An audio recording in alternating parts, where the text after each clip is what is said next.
Yo, what's going on YouTube? It's Cupid back with another recap, this one for week 7 of the Cupid League. We've come a long way. We're 2 weeks from playoffs, and yeah, it's pretty exciting stuff. Soon, very, very soon, we will see who ended up making it and who didn't end up making it. So, yeah, let's go ahead and just get started with the recap. I don't think anything too exciting happened this week. I don't remember anything being talked about. So, yeah, let's just get straight into it. First up, we've got Plasma versus Ingle. I think, well, Plasma's in a clear lead for, you know, the playoff running. And he's got to be careful to not lose. Anyway, we lead Cincino versus Gardevoir, and we are going to let off powerful tail slaps. This is probably loaded die technician, and we miss triple axle, which is epic, but, you know, to punish that, all we get from the Enamorous is a draining kiss, which isn't that bad. Then we go into Goodra here. Goodra survives triple axle with relative ease. Now, Iron Crown's got to come in because we don't want to lose our whole Cincino for free. We click Flash Cannon there. And Iron Crown is going to go for Future Sight, and we're going to use Flamethrower to get 18% damage off, which is crazy, to be honest. That's got to be, like, Assault Vest. Anyway, here comes Blissey to absorb every sort of special attack, but Tyrantrum's going to come in. Probably click Powerful Head Smash.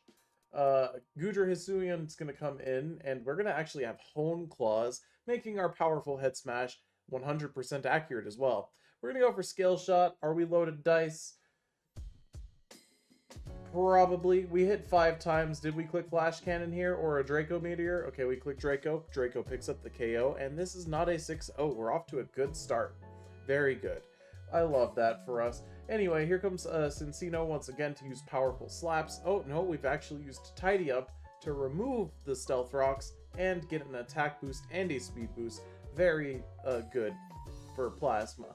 But we get Flamethrower burned, and now Triple Axle is going to hit 3 times, which still is doing enough to kill the Goodra after the attack boost from Tidy Up. But tragically, we are not going to have enough damage to kill this Skeledirge in the back. It's going to start setting up with Torch Songs here, and that's pretty good and all, but yeah, Grave Tusk, response. Enamorous? Okay, Ice Spinner. Alright, now this Enamorous needs to not lose to the Pokemon that are in the back. We're going to set up a Calm Mind, and Ingle is probably on the same set that he's been on this whole time, if I had to guess. So this is probably going to use Earth Power. We survive Tachyon Cutter hitting twice. Earth Power does no sorts of damage, which tells me that this thing isn't very offensively set up. Tachyon Cutter now going to hit the Blissey for very minimal damage, and then we have a Future Sight coming out as Blissey's just going to heal up with Soft Boiled. Nothing too fancy there. Now Great Tusk is going to come in. Did we use Toxic on the switch? No, we used Thunder Wave. And Thunder Wave is not going to work on Great Tusk. Now we have a Headlong Rush into the Decky Dewey as it comes in, and we're going to take that Future Sight and Faint, because that's a lot of damage. Now Skeledirge is going to come in, die to Headlong Rush, and I don't know why we didn't go Enamorous there. I mean, I guess he's just giving up at this point because, yeah, I mean, like, what was that switch? What did that accomplish for you? And I mean, we knew it had Ice Spinner as well. So yeah, it was over at that point. Okay, so game 1 goes to Plasma. I would say I was very surprised, but that would not be true based on how this league has run so far and the play of the players that we have gotten so far. So next up, we have game 2 here. This time the Weavile is probably... was the Weavile for the last game? Yeah. Is this the same 6? I don't think this is the same 6. I don't know. I wasn't paying much attention. I'm going to be honest. Alright, so we miss a Focus Blast on the Blissey switch in. It's okay. Blissey would have eaten that like a feast. So it was okay. Did we use Thunder Wave here? Nope, we went for Rocks. That's good. We're going to take the Future Sight, take minimal damage, and we have to get out of there as, you know, well, Plasma makes predictions. Yeah, Ice Spinner is going to put us into range of dying to Headlong Rush, which means, Headlong Rush is a 3-click. This is a Mega Gardevoir, and honestly, I think Plasma could have probably afforded to go for a Headlong Rush there, unless this was bulky Gardevoir. Anyway, it uses Aura Sphere on the incoming Iron Crown, which is interesting. Then we have Tachyon Cutter into Volt Switch. And here is Tyrantrum. Tyrantrum is going to probably use a very powerful Head Smash. But we get a Will-O-Wisp burn off, and Head Smash still kills. Yeah, we realize that it still kills, and we have to go into the Hisuian Gudra. And here comes Scale Shot. Looks like we are trying to maybe set up with this Tyrantrum, or something like that. Either that or we're just sacking it for damage. Either way, it does end up fainting there. Now Gardevoir is going to come in on this Venusaur, and we went straight into it, and Earth Power is used, which is actually a good read on Ingle's part, because it lets us get off a free Psychic type attack. Instead, though, we opt for Calm Mind, and then we use Psychic into the Pokemon that times 4 resists Psychic. Now we are going to take a Tachyon Cutter that does half of our health, and then switch out, because we do not have a Fire-type move for the Pokemon that is weak to Fire types. And also Walls are Fairy. So now we have Future Sight being used. Blissey is going to use Seismic Toss here, and we have a Volt Switch, and that's going to bring back in the Great Tusk. Honestly, I don't really agree with bringing Blissey a second time.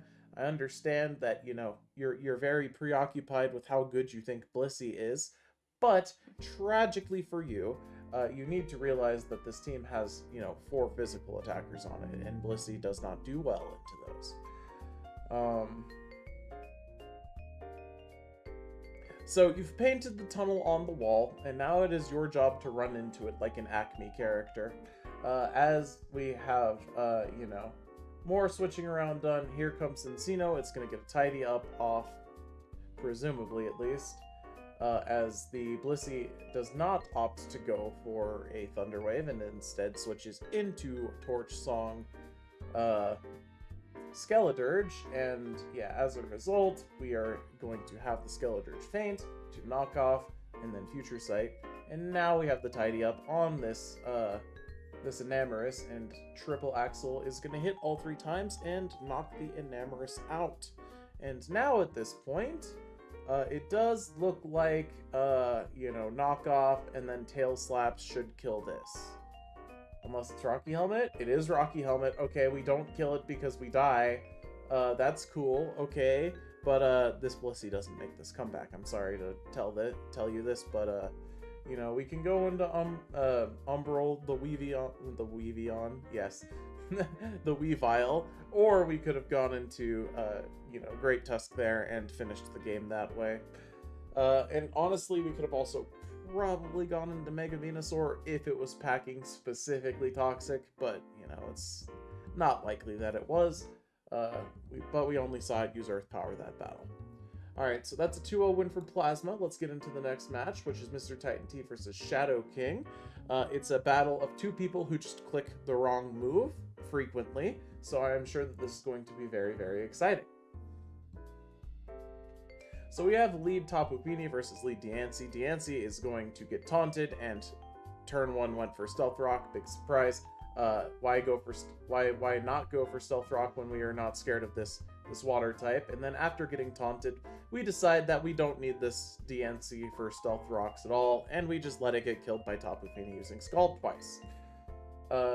What the fuck is switching? Okay, so now we go into Decky Dewey, and Mr. Titan T sees that and goes into Moltres, and Shadow King predicts that and goes into Kingdra, which is actually kind of a good play. That being said, we're going to use Ice Beam again, trigger the Berserk, and die to Fiery Wrath, and now we need to find a way to deal with this Moltres.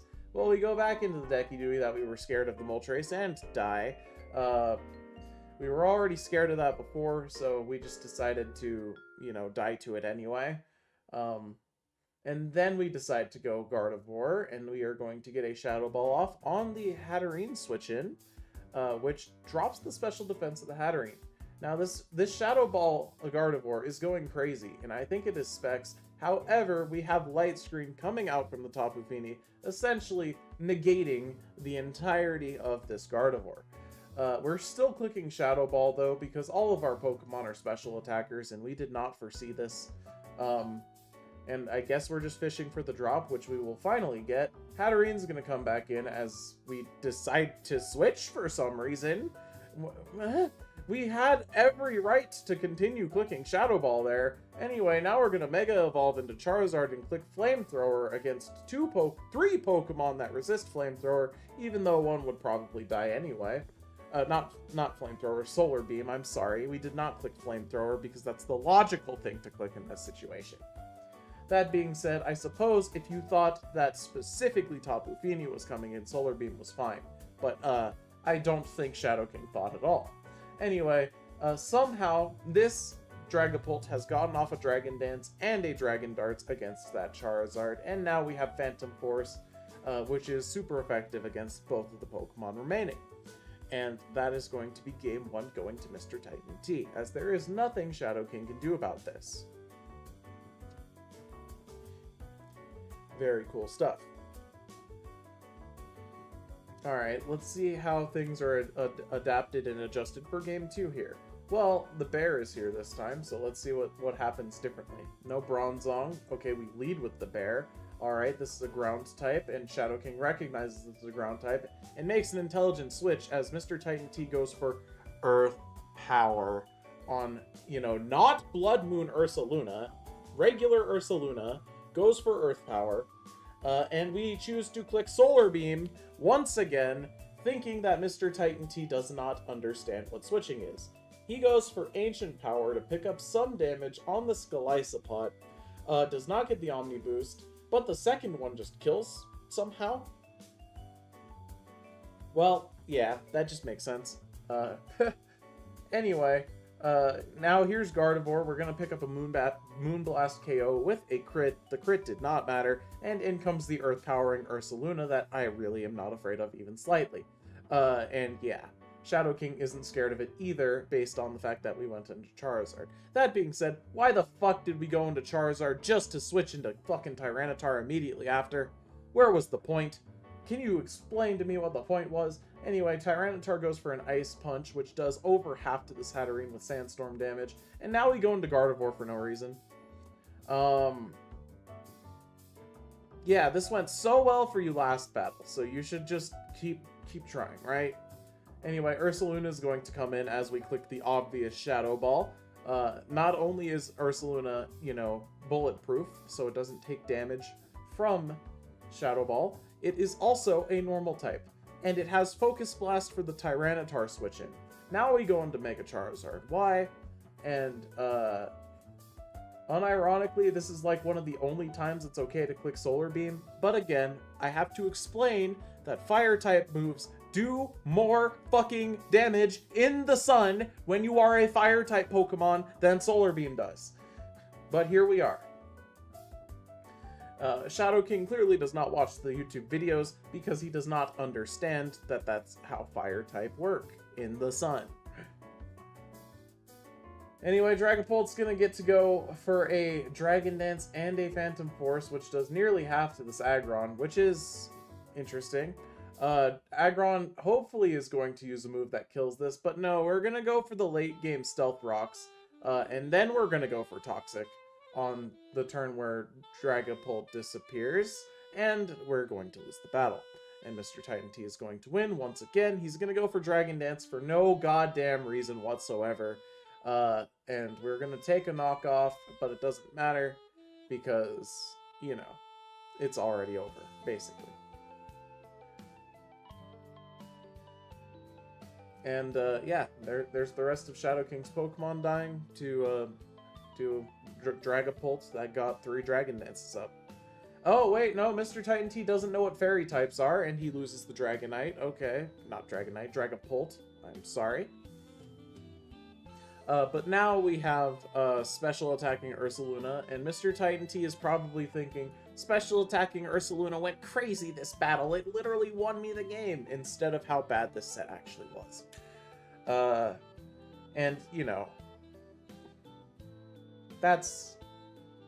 fine, I guess.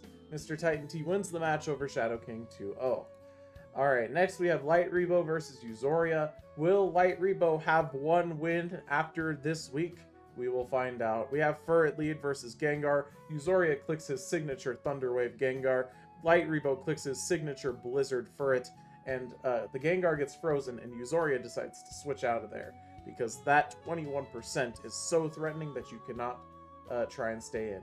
Now Thundurus is going to use Weather Ball in grassy terrain on Tapu Bulu. If you don't know what's wrong with that sentence, look up what Weather Ball does. And, yeah, this Thundurus, which has no right losing to a grass type, is going to lose a one-on-one to a grass type because Light Rebo doesn't know how to change his movesets.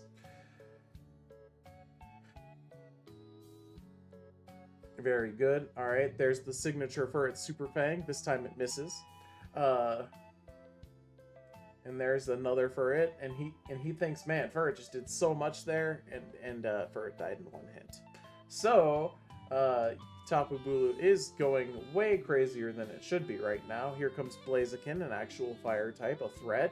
We're going to use Flame Charge here, which is actually fine if we have a fighting type move. Water Shuriken is going to hit us for 4 times. Blaziken lives at 1, and we use U-turn instead of a fighting type attack to kill the Greninja and get our Blaziken set up. But it's okay. We go into Sceptile, and we just use Drain Punch. We don't even risk Mega Evolving because, you know, if we Mega Evolve and we don't do enough damage, it's worse, right? Anyway, here comes Meowscarada. It has Protean and Triple Axle. Thank God Euzoria has a good moveset on this thing. That makes me so happy.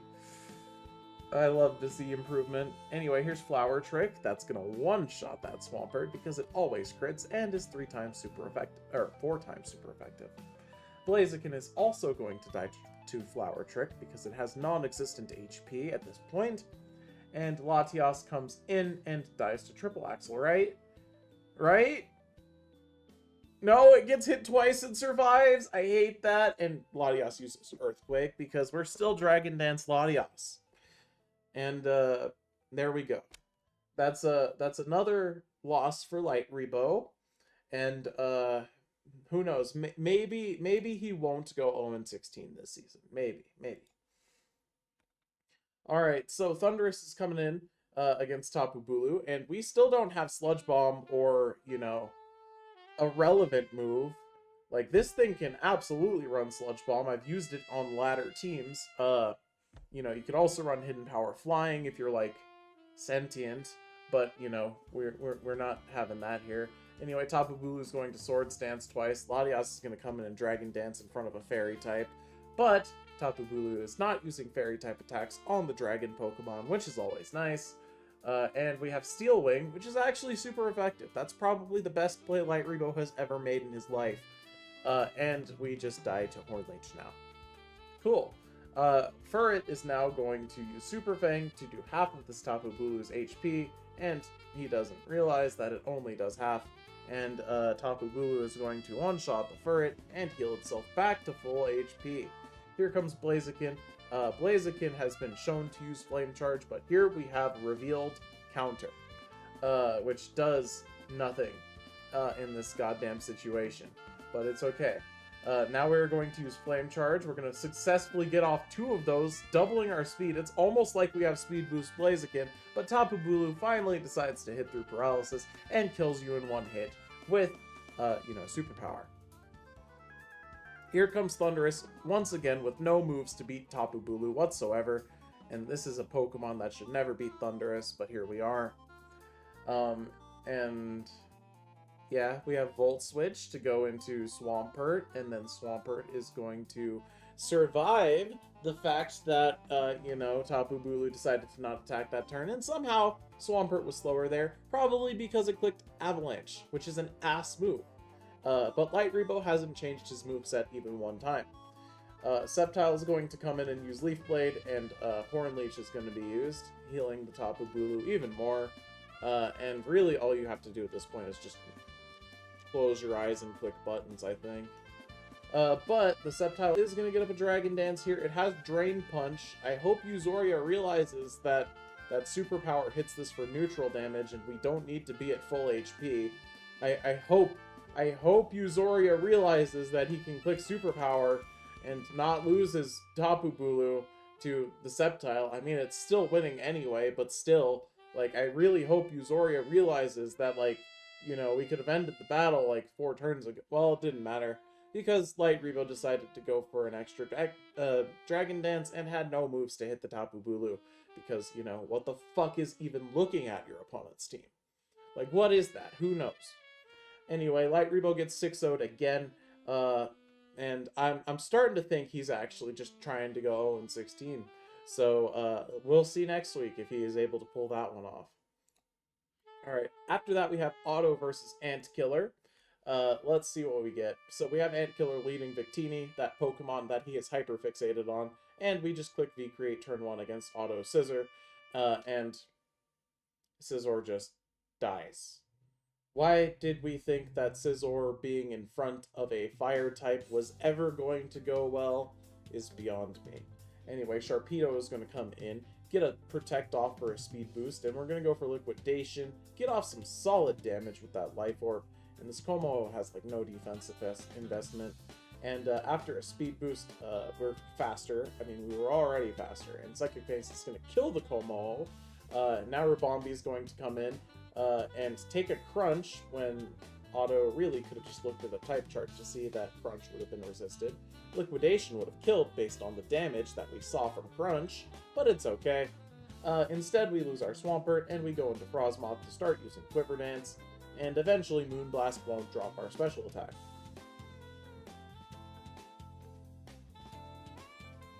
Okay, so there's 2. There's 3. This is already overkill, by the way. I guess we want to go all the way to +6 because we're scared of Goldengo, which we don't even kill at +6. Shrug? XDD Shrug? I don't fucking know. Has Auto looked up a type chart? Probably not. Does Auto know what crits do? Probably not. So we decided to go to +5 specifically, but our special attack is only at +3, and now we've enabled a Ditto. Okay, well, this does nothing to us, and if we have Roost, we win this. But it looks like that's just not the case. Ditto decides to lock itself into Bug Buzz, and now we are going to use Tailwind to double our speed stat for some reason. But, bad news for us is that I think at times 3.5 speed, this Frostmoth is probably faster than Auto's Pokemon in the Tailwind anyway.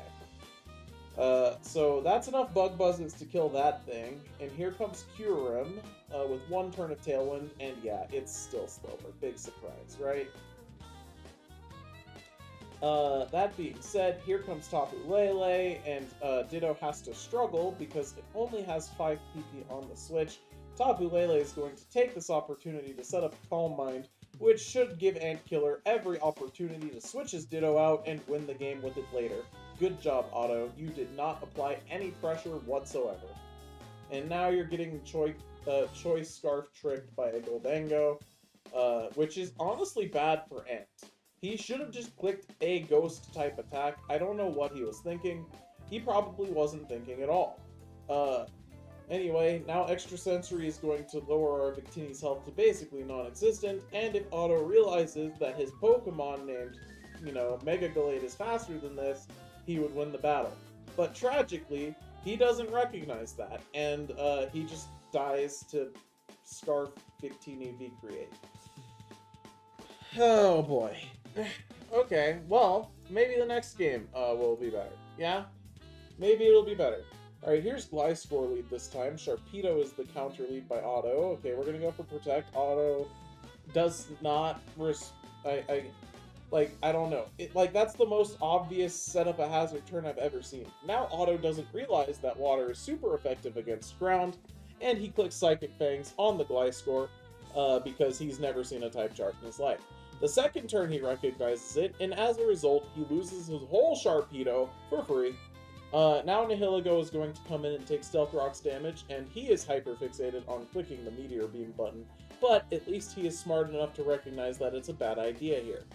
but instead we decide to sacrifice our entire Frostmoth to Goldango's Make It Rain attack. Now we have Kyurem coming in to also die to Make It Rain, but it lives just barely because of the special attack drop. Now we're going to use Hidden Power Fire and die because we're Life Orbed. And now Nihilego is going to come back in and probably click Meteor Beam. And I really hope it misses. Oh no, we clicked Psyshock here instead. Okay, well this was actually one of the only times Meteor Beam was actually a good play. But instead of that, we just don't. And now this Goldango is continuing to click Make It Rain. And Otto has no Pokemon that beat this, apparently. And Gallade finally comes in. And if this goes for Swords Dance, it wins the game. Well, not really, because of the Ditto. And you let Ant get away with way too much this game. Anyway, here's for Bombi. It's going to click Moonblast. And, I don't know if Lele ever wins this game, but we have Psyshock, right? We're on Psyshock, right? Tell me we use Psyshock here, right? Please, please, Psyshock him. He'll die. He will die. He will die if you use Psyshock.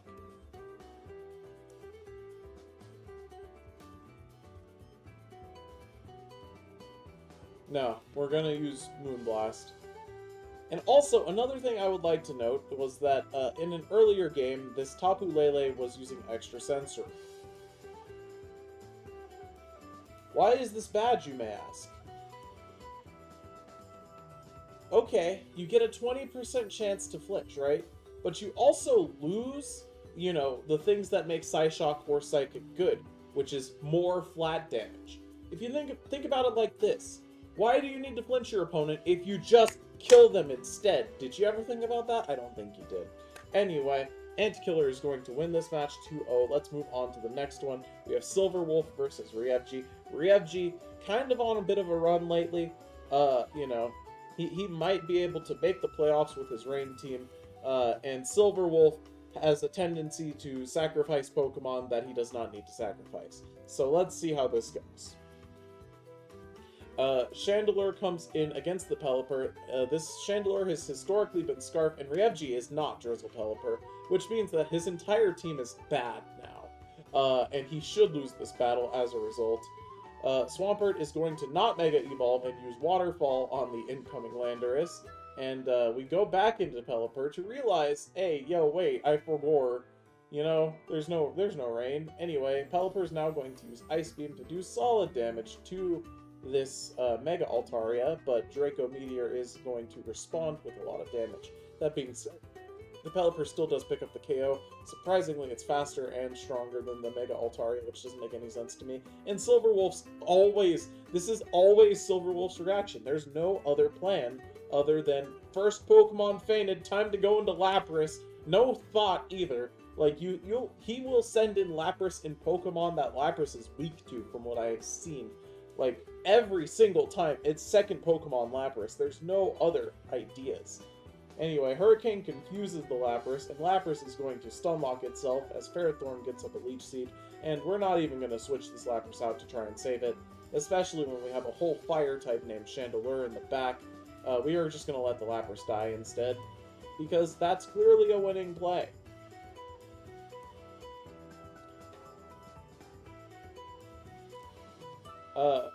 Spoiler alert, this is not a winning play. And now Slowbro comes in with Fire Blast, but Ferrothorn survives that because I guess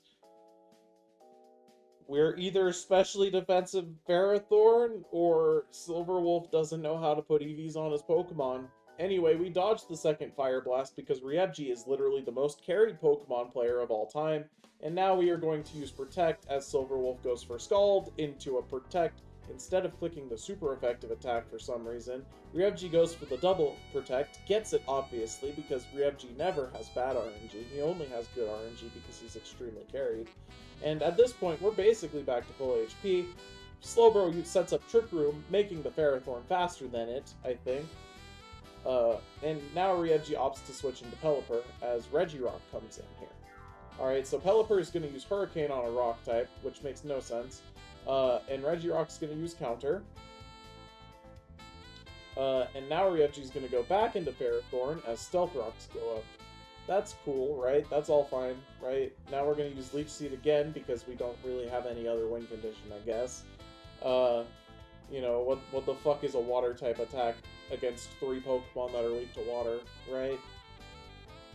Anyway, Ferrothorn's now going to get up Toxic Poison on the Chandelure, and we are going to get Fire Spin and survive because we used Fire Spin, which is a base 35 power move, as opposed to using, you know, Flamethrower or, like, Ember even, or, you know, like Overheat, or like, you know, any other fire type attack that does more damage than Fire Spin, because Fire Spin, I believe, is literally the lowest fire type attack base damage. There might be one that's base 30 though. Incinerate maybe? I could be wrong. But either way, we're on Fire Spin Chandelure. Now Barraskewda is gonna get burned. And we're going to just use Liquidation a couple of times. And this is Bulky Landorus on top of, you know, the Burn plus Intimidate. So it's going to be able to survive that Liquidation. But here comes Starmie to click the Water move. And probably the Electric move for the Slowbro, if I had to guess. So here's the other Water move. This survives, which is quite surprising, actually. That's probably specially defensive Regirock, which means that there is actually EV investment here. But it doesn't matter, because we get the Scald Burn, so we survive the Stone Edge with relative ease, and now we should just be clicking Thunderbolt for the rest of the game. So there's a Thunderbolt, there's a Scald, we live, and we are going to take the trade, right? No, we're not. We're going to go into Pelipper for some reason. I guess trying to preserve the higher Pokemon count? I don't know. Like, there was no way to lose at that point, but still, like, why not just kill the Pokemon and not waste time? But that's just... Anyway, Reggie gets game 1 there. Let's see if there are any changes made for game 2. Alright, this time Pelipper has Drizzle, and the Slowbro is in. Alright, we respond to Slowbro by going into Starmie, immediately getting Scald burned. And second Pokemon Lapras, there it is! And Lapras is gonna come in on Thunderbolt as, you know... Okay, this time Lapras has the weakness policy, and still dies to another Thunderbolt. Why did we do that? Why did we do that? Alright, so Landorus is going to come in and die instead of going into a Pokemon that survives a Water-type attack in the rain, but, spoiler alert, that's not really something that we have the luxury of having right now, is it? We get off an Ice Beam into the Mega Altaria, and Mega Altaria does not use this opportunity to set up a Dragon Dance, despite the fact that it can quite literally solo Riegi's entire team with the right moves. Now Barraskewda is going to come in and, you know, kill us with Liquidation. Now Slowbro is going to come in to force out the Barraskewda, and we have a Trick Room going up for Silverwolf, which is actually correct here. That being said, we are faster as this Slowbro than this Ferrothorn is, so, you know, we made the slow Pokemon faster than us. But it's okay, you know, Leaf Seeds go up as we pick up the KO with Fire Blast, and now Pelipper is going to come in, and we're just clicking attacks with Slowbro. We're not going to try and keep this thing alive. We're not sacrificing the useless-ass Regirock in this matchup. We're just letting Riegi kill all of our Pokemon. Now our Trick Room is gone, meaning that this Pelipper is going to probably beat us, and this Chandelure reveals Energy Ball, which is pretty cool. That being said, we need to buy ourselves some time and keep the Chandelure alive, and we choose to do neither of those things, as we sack our entire Chandelure to Barraskewda, and Regirock doesn't do anything against these Pokemon in the rain. Sure, it has good physical defense and counter, but guess what? You know what's stronger than Barraskewda? Swampert. Mega Swampert in the rain, gonna kill us with this Waterfall, and that's gonna conclude the match. Riegi wins this one, 2-0. Very cool stuff. Alright, next we have Spirit and John Gold. John Gold back from vacation, Spirit with yet another dripped out version of Leaf. Alright, so, We have Lopunny versus Iron Treads here. Iron Treads is going to Quark Drive for speed, which is an illegal item. Quark Drive is explicitly not allowed, I believe. Either that or it's just booster energy. I don't remember. I don't really care. I believe someone brought this up to me, and I was like, it's not up to... it's the responsibility of the players to call it out when it happens if something illegal were to occur. So something illegal did happen at one point in a match involving Spirit, and I think it was that. But, it is not my problem. You have to call that out yourselves when it happens. You gotta ping me and be like, yo, Cupid, this guy Cheeto. And then I'd be like, ah, shit, let me beat his ass real quick, right? But, you guys didn't do that. So it's too late now. It doesn't matter anymore. So after a few turns, we have a chipped Iron Treads, and we have Screamtail using Wish to get up some free health. Why do I have words on my screen? There we go, fixed. Alright, so at this point, Corviknight's gonna come in, and we just got like a defense battle here as John Gold's trying to crack his way into Spirit's team. And yeah, that's just not gonna happen.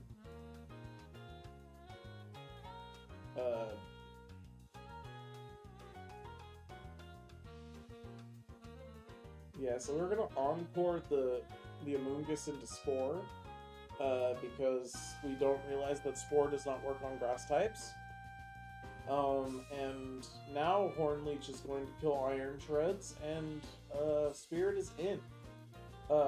Knockoff is used on the Ogre Pawn Cornerstone, but you can't knock off Ogre Pawn. You can't remove the mask item. So Ivy Cudgel is going to just kill that Thunderous. Medicham comes in now.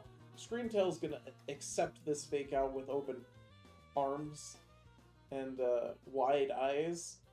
And, we're going to use Wish, eat an Ice Punch like it's basically nothing. Now we're going to protect, just get that Wish Protect action going, and we do outstall this Medicham this way.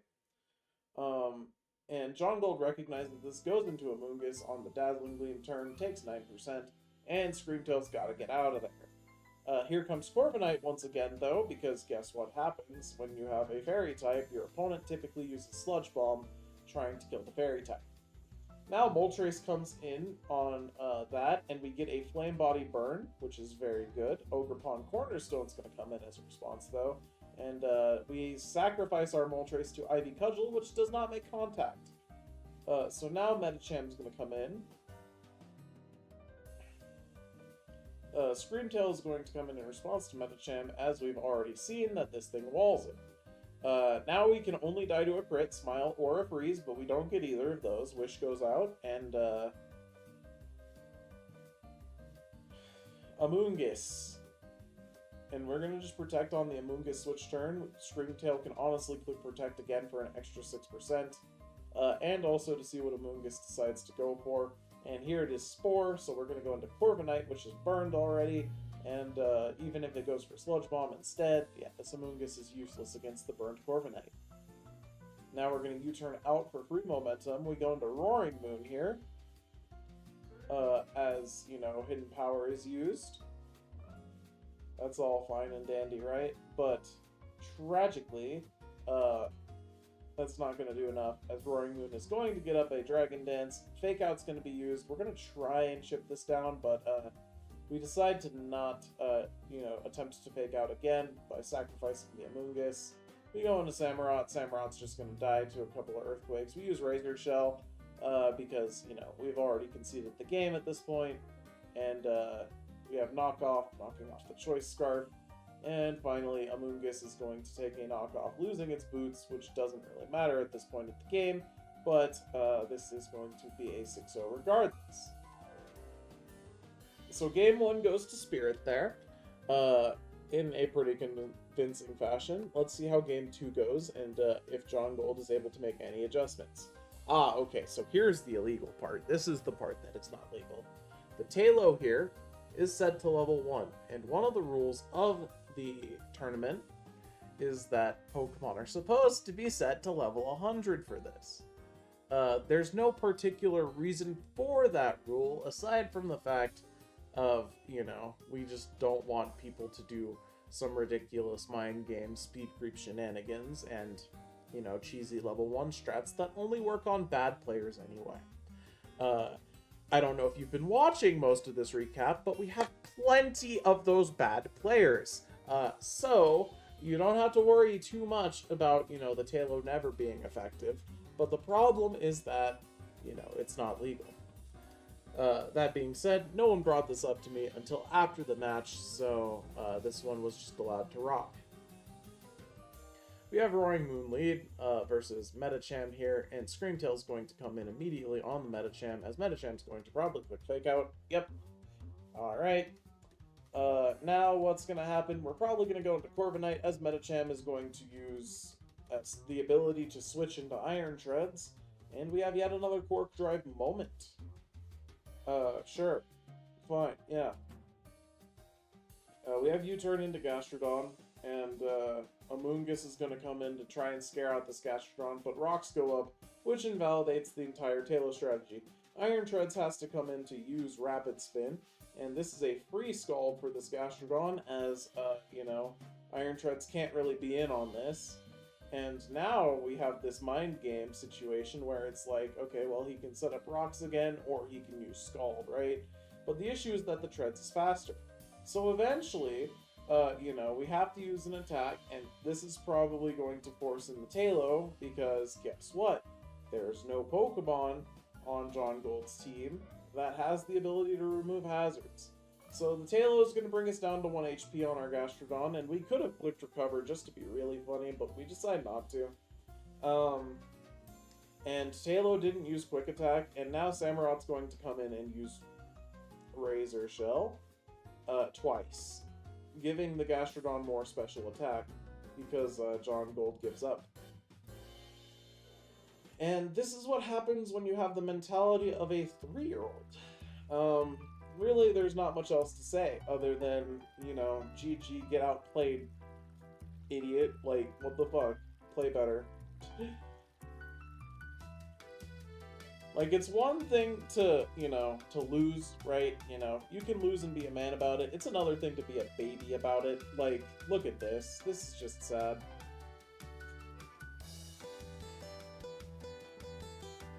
And honestly, the forfeit losses from the vacation, I feel like were pretty much deserved at this point, especially considering that, he's just inting. He's literally just inting. And people like this need to be reminded that they are not shit. And that's what's happening here. He had an Amoonguss, he could have totally clicked anything, and even now he's clicking the haha, I'm so funny Terrastalize, even though it's not legal in the league. Yeah, I'm sorry, but John Gold, you're a fucking moron, cut that shit out. And Spirit gets the deserved double 6-0. Alright, and finally we have Lionheart versus Roots. Alright, last game, let's see what we've got. We have Tapu Koko versus the Ting Lu. And, yeah, we're gonna just switch. We don't have Dazzling Gleam on the Koko, and even if we did, it's not really worth using on the Ting Lu there. And now, we have Skarmory forcing out the Ting Lu, and then Heatran forcing out the Skarmory, and then we get our Quark Drive triggered by the Electric Terrain on our Iron Moth, which is very nice. Moth now goes for Psychic on the Heatran, which is...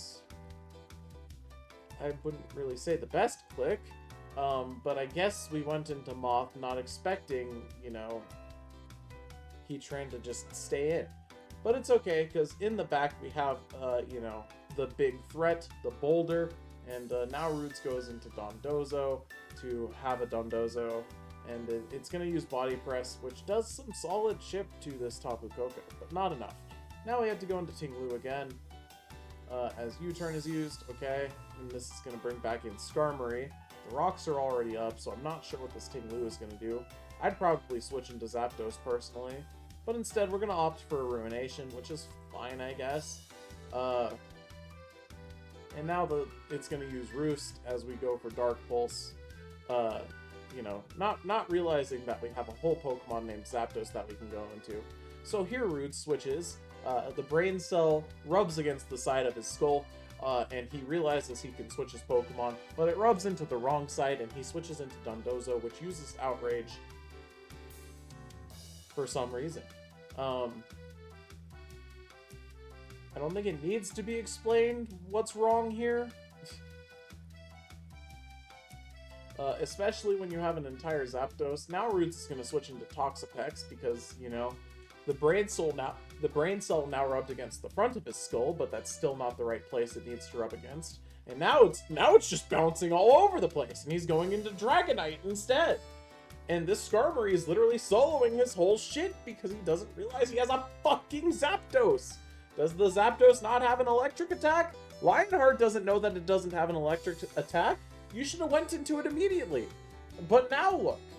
Now look at you. You look like a fool with your goddamn pants around your ankles being bent over a sink in a public bathroom.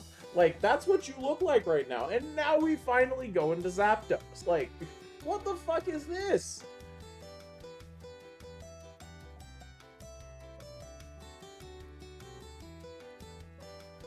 And now we're just dead. And after all of that, we just lose the Zapdos, and by extension the game, as we no longer have a single Pokemon that stands up to the Skarmory. Very good stuff. Game 1 going to Lionheart is always, you know, something you like to see.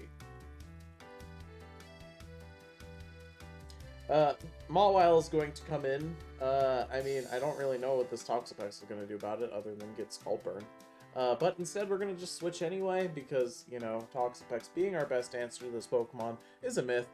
And, I mean, it ended up being a good prediction, because, you know, Lionheart's running Thunder Punch. And now we have Play Rough, which one-shots the Tinglu. And now we have Dragonite dying to Sucker Punch. And now we have Dondozo getting Thunder Punched, probably. Oh no, it's dying to Spikes, okay. And now Toxapex is getting Thunder Punched anyway. Nice. It's going to take 59%. You're going to get off Toxic on a Steel type because you did not look at your type matchups before the match, and you're going to die.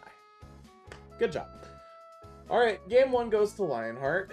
Alright, here's game 2. Game 2, the second game. The game that is second. The game after the first one. This time Skarmory's the lead, as Roots does not seem to recognize what the fuck is a Skarmory. Now we have Scizor U-turning on a Pokemon that we've already seen with a Rocky Helmet, so we can take massive chip damage, and this time we bring in the Zapdos immediately, because we've learned from our mistakes. We use Hurricane on the switch, which is unfortunate as we hit a Rock type there, but we got some damage off, which is, you know, already better than Zapdos did last game.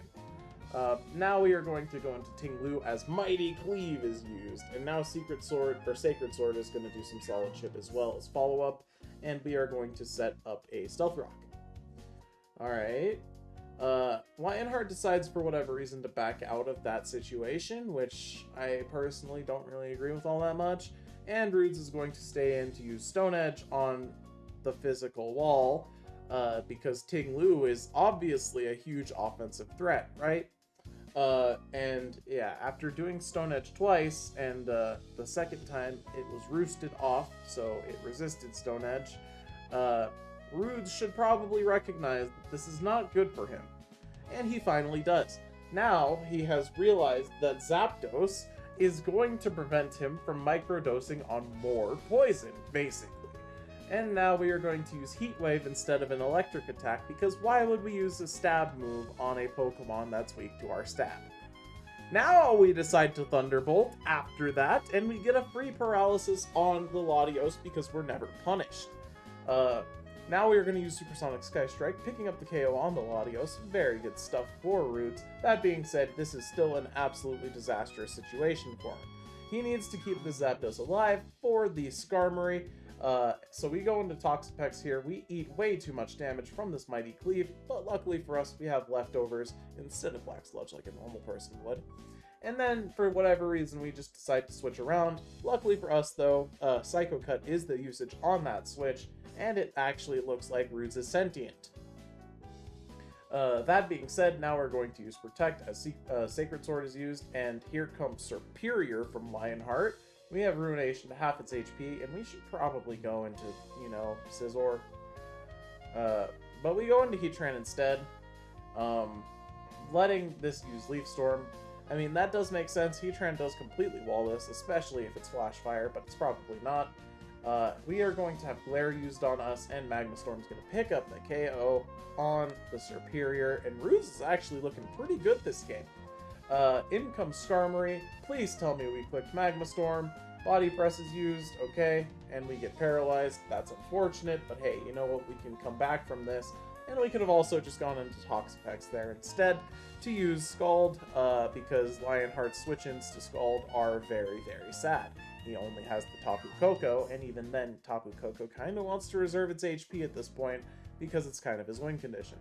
So we go into Scizor, pick up the KO with Bullet Punch, and we continue clicking Bullet Punch and sacrificing our Scizor with its priority move that is super effective on the Mighty Cleaver that is absolutely threatening our team.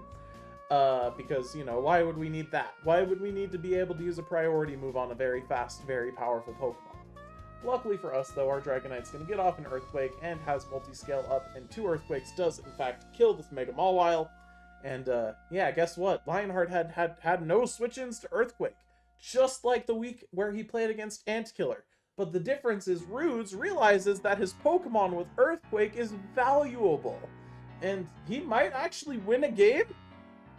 He might actually win a game? Well, it looks like this Koko is probably Specs, and it's using Dazzling Gleam on this Toxapex, which is not very good. Because Pex is gonna just eat all of those, and we get off Toxic, and all we gotta do is click Recover, but instead we click Scald, letting our Toxapex be at minimum possible HP for when the Iron Boulder comes in. I mean, if we survive, which we don't because it used Cycle Cut, but if we survived there, it would have been crazy. But luckily for us, Rudes cannot possibly throw this game because it is Life Orb and it dies to its own Life Orb recoil before Rudes loses the battle. Incredible! Incredible. The Rudes didn't win that battle. Lionheart lost that battle. That's what happened there. Let it be known. Rudes did not win. Lionheart lost. And finally, we have Game 3 between these two, which is something that I am very shocked to be talking about. Here we go.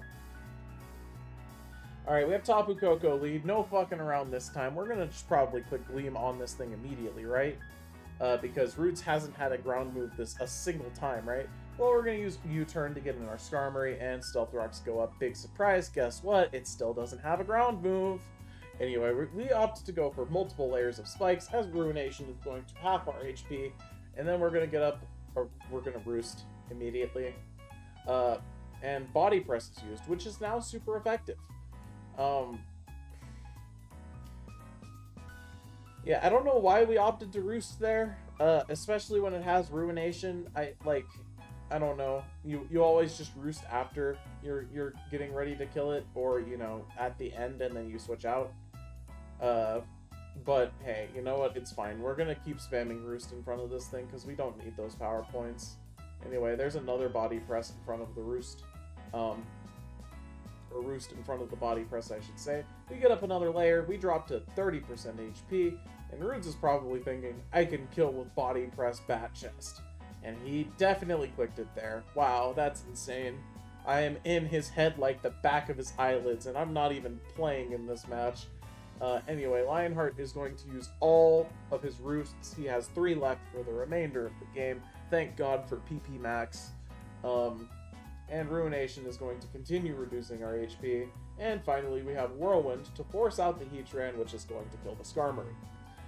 This is actually a really, really bad situation for Lionheart, as this is a free Magma Storm, but instead of doing that, we opted to go for Will-O-Wisp for some godforsaken reason. And now we decide to go into our Toxapex, as all-out pummeling is used to pick up the KO on the Heatran, and Toxapex is going to be able to eat that. And it survives the Draco Meteor follow-up as well, and recovers off all of that damage, and this Pex is going to outlast this Latios. Lionheart recognizes that and makes a good play by switching into Tapu Koko, and Rudes is going to heal up his Toxapex all the way to full, And after that, you know, Coco setting up the terrain, we're going to instantly switch back into Mighty Cleaver, as Roots has no fear of electric attacks whatsoever, and just clicks Toxic, and now he has no fear of psychic attacks whatsoever, and he tries to haze off something that isn't a stat boost. Now we recognize that we've made a grave mistake, and we decide to switch. We decide to go into Tinglu as Mighty Cleave is used, and, well, that doesn't do very much, I will say. Now Tinglu is going to protect to get some leftovers recovery, as well as some extra toxic damage off on this. And now it's in range to die to its own life orb. We opt to go into Toxapex, take 25% from spikes, but we live because Sacred Sword was the usage, and that ends up in a Fainted Iron Boulder very early for Lionheart. Now Tapu Koko comes in, and surely this time he's just going to click an electric attack, right? Because he's learned from his mistakes. Well, he actually makes the correct play, because he goes for a U-turn. He thinks in his head, calm down, I am not losing this battle yet, and he picks up the KO on Tinglu, and now we go into our Latios, which is going to get Z-moved by the Zapdos when Hurricane would have killed, because Roots was scared of missing. That being said, why is Flying Z your only option here? He has 3 Pokemon that resist flying. Why are you even using that? Anyway, we have Heatran coming in on the Iron Moth. Air Slash is going to be used after the Cork Drive boosted special attack. And, yeah, Heatran gets Flash Fire boosted for fun. And now this Heatran just needs to survive this Tapu Koko. And he wins the battle. For whatever reason, though, Roots is too dumb to recognize that 2 out of 3 of Lion's Pokemon are weak to fire. And he sacrifices his Heatran for fun. Now Dragonite's going to come in, use Earthquake, and then use Extreme Speed to pick up the KO. And what do we have for the Skarmory in the back? Well, we're going to go into the Toxapex here, take 1,000,000 damage from Spikes, get Ice Punched, but we have Recovery, so it's fine, right? Well, I think the Mawile wins the game, actually. You want to know why the Mawile wins the game? Because all of these attacks are attacks that are being used, yeah? Like, he's just clicking buttons. Alright, so we're gonna go Earthquake and then into Extreme Speed, and then Sucker Punch actually fails because Extreme Speed is faster, and Lionheart gets bamboozled here. Luckily, though, he does pick up the Ice Punch KO afterwards, and we go into Zapdos, and we get the Sucker Punch read. We hit Roost! Okay, do we survive Sucker Punch? We Roost again. This time Lionheart's intelligent, and he knows what the game plan is. We get a Static Paralysis off. We get Sucker Punch, but it failed. It would have failed anyway. We Roost to full, and then we use Thunderbolt. Oh my gosh, Roots outplayed him. Genuinely. Roots actually outplayed him. That's crazy. I can't believe Lionheart wasn't able to punish the lack of a Heatran. And Roots gets the upset over N54 Lionheart. And that concludes the recap of Week 7 of the Cupid Pokemon Draft League. I hope you all enjoyed the twists and turns, and I hope that someone learns. I will see you all in whatever video you watch next. Later.